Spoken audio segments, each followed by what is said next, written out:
Hello students, in today's video we will be discussing the first laser of our syllabus, that is a solid state laser which is known as a ruby laser. You all must be aware about ruby. Ruby is a crystal, it's a red colored crystal. Now we call it a solid level laser. The reason why it is a solid level laser is because ruby is a material which is taken in the form of a rod. So it itself is a solid material.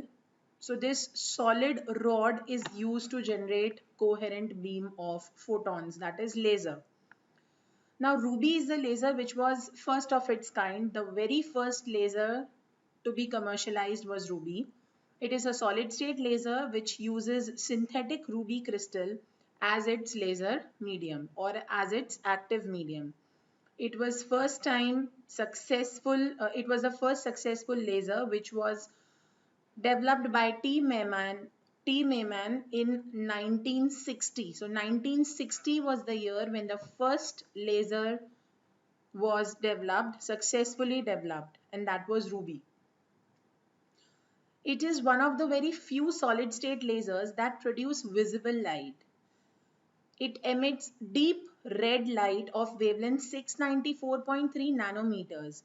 So the photons emitted by ruby crystal, they have a wavelength of 6943 angstrom, or you can say 694.3 nanometers. Now, let us first go through the main characteristics of a ruby laser. It is a solid state laser, means the active medium which is used is a solid. It is a three-level laser. We had discussed in our last video that three-level laser means the first step would be excitation. Second step, from the excited state, spontaneous emission. And after the population inversion is achieved, between metastable and ground state, you get stimulated emission. So that is what a three-level laser is. So ruby is an example of three-level laser.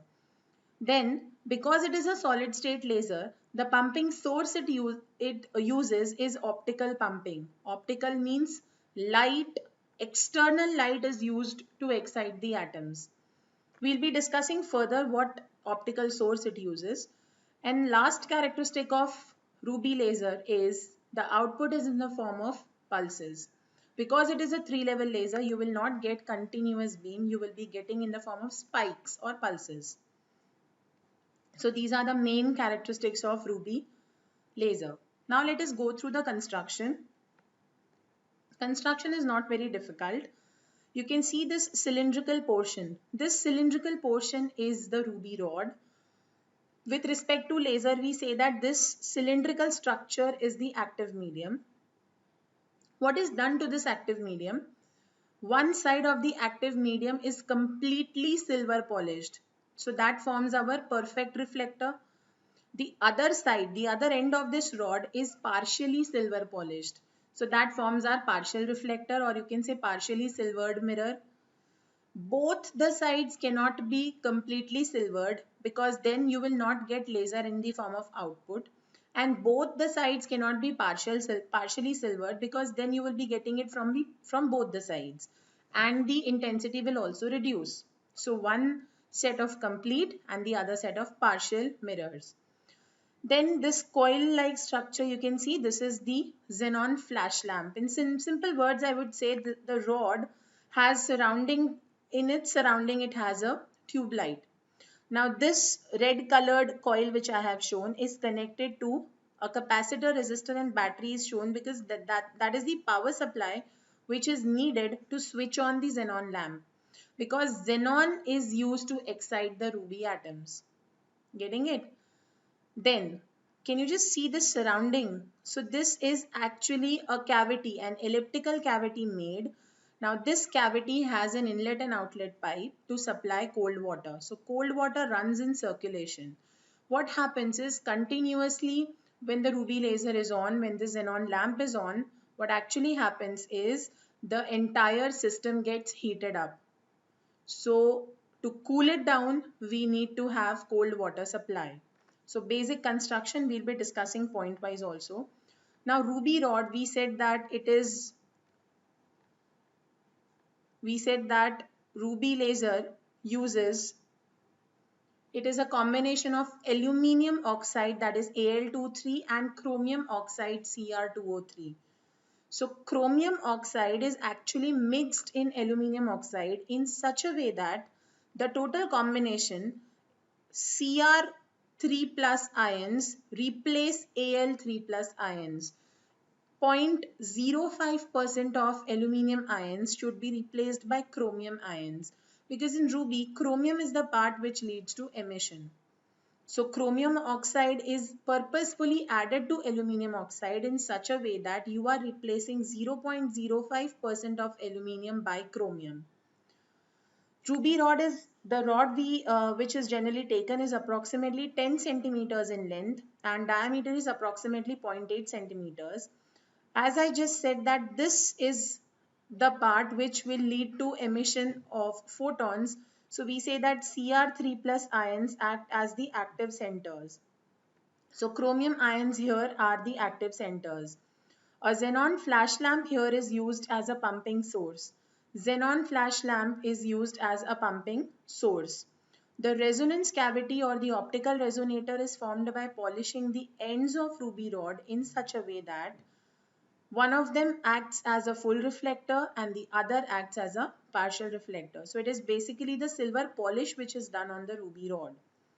Heat is generated due to the continuous population inversion.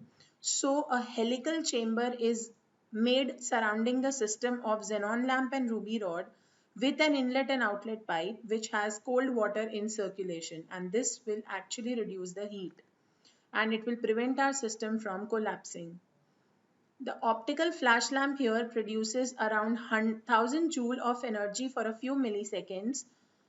Of the total white light produced, xenon produces white light. So the entire total, the total white light that is produced, out of it, chromium ions, which are the active centers, they will be absorbing only two components of white light.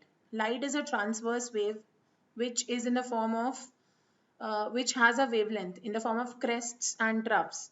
So the wavelength of now white light is a combination of 7 colors. So chromium will be absorbing only the components 0.85 micrometers and 0.42 micrometers.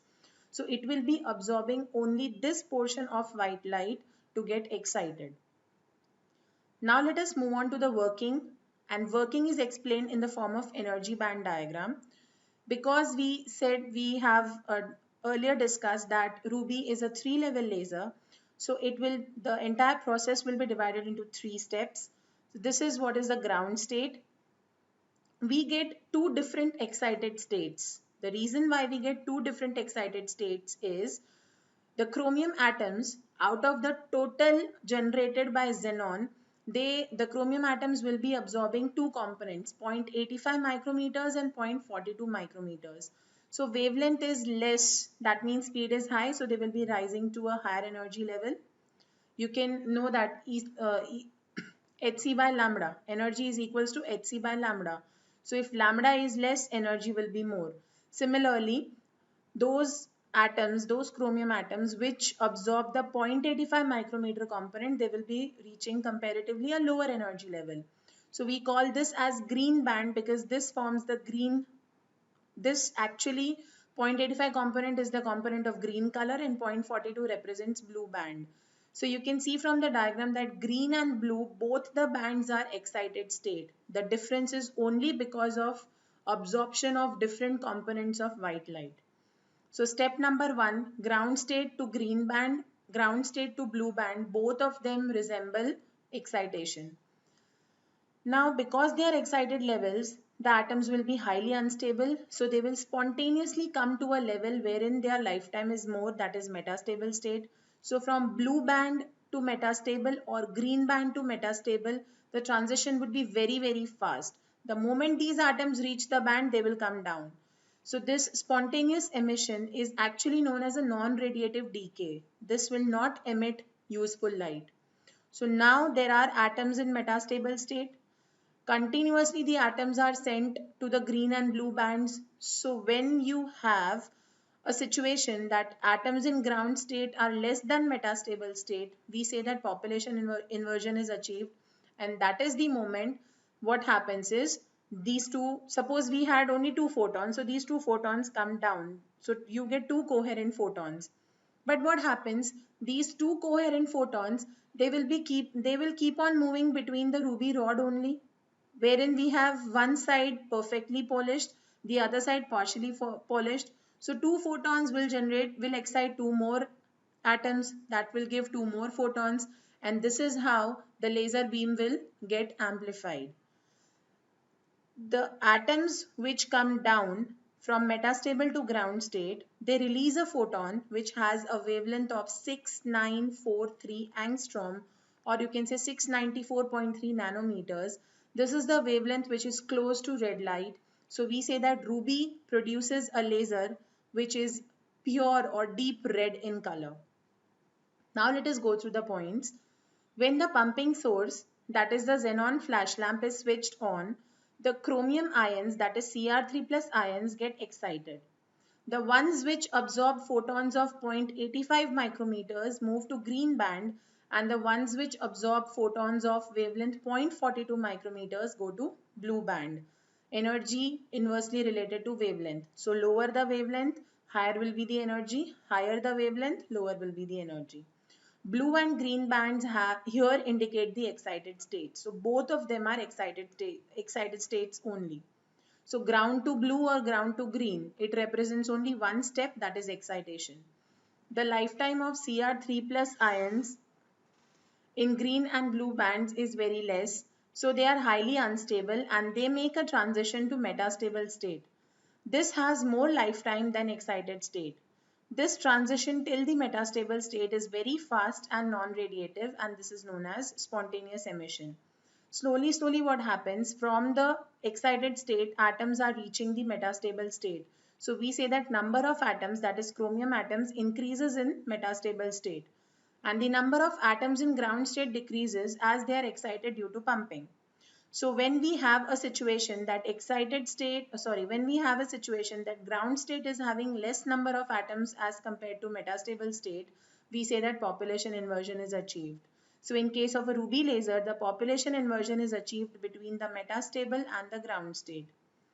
Thus, there will be a stimulated emission of photons with a wavelength 694.3 nanometers.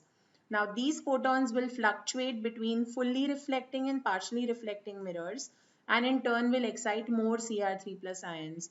So initially, suppose we assume two photons are released, they will excite two more chromium ions, you will be getting four photons. They will be exciting four more atoms, you will be getting eight. So because of chain reaction, we say that the intensity of beam is increased or the laser is amplified. Thus, we get a coherent beam of laser from the partially reflected mirror side only, because perfect will entirely send all the photons back. But this output will be in the form of pulses, as the population inversion is not continuous. Why? Because when all the atoms are coming back to the ground state, the population of ground state is increasing. And if the population of ground state is more than metastable state, it is not population inversion. And if there is no population inversion, there is no stimulated emission.